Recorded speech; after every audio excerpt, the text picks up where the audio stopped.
Hello బాబు. Shankara Varaprasad trailer చూసావా? చూశాను బాబు. ఎలా ఉంది మరి? పెద్ద గొప్పగా ఏమీ లేదు. నాకు అదే కనిపిస్తుంది, కానీ లుక్స్ పాత వింటేజ్ చిరంజీవి కనిపిస్తున్నాడు బాబు.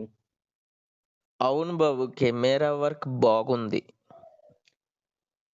స్టోరీని అయితే కంప్లీట్ గా వాళ్ళు చెప్పకుండా ట్రైలర్ లో ఏదో కట్ చేసినట్టు అది చూపించారు బాబు. అవును బాబు, అదే కనిపిస్తుంది.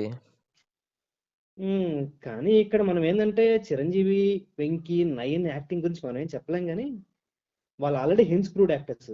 ఇక్కడ అనిల్ ఎలా మ్యాజిక్ చేస్తాడో దాన్ని బట్టి హిట్ డిపెండ్ అయింటది బాబు. నేను కూడా అదే అనుకుంటున్నాను. ఇక్కడ స్క్రీన్ ప్లే, కామెడీ ఎలా హ్యాండిల్ చేశాడు మన అనిల్ బాబు అనే దాని మీదే హిట్ స్టేటస్ ఆధారపడి ఉంటుంది. ఎగ్జాంపుల్, ఆయన రీసెంట్ గా డైరెక్ట్ చేసిన సంక్రాంతికి వస్తున్నామే. అవును బాబు, నువ్వు ట్రైలర్ ఒకటి గమనించావంటే ఏ శశి అంటాడు. అది మనకు ఎలా ఉందంటే ఘరానా మూడు సినిమాలో ఏ ఉమావతి అంటాడు. సేమ్ టు సేమ్ తీసుకొని అక్కడ ఒక కామిక్ టచ్ ఇచ్చారు బాబు.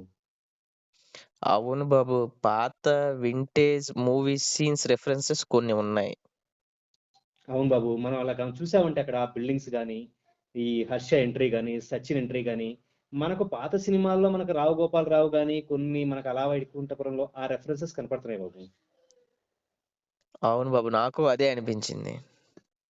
సరే, మొత్తానికి ట్రైలర్ ఎలా ఉందంటావు? ట్రైలర్ బానే ఉంది, కానీ సినిమా హిట్ అనేది అనిల్ మ్యాజిక్ మీద బేస్ అయి ఉంటుంది. సరే బాబు, ఎటు మూవీ జాన్ 12 రిలీజ్ అవుతుంది కదా, చూద్దాం. ఇంకా 1 వీకే ఉంది కదా. Hope for the best Babu. Okay Babu.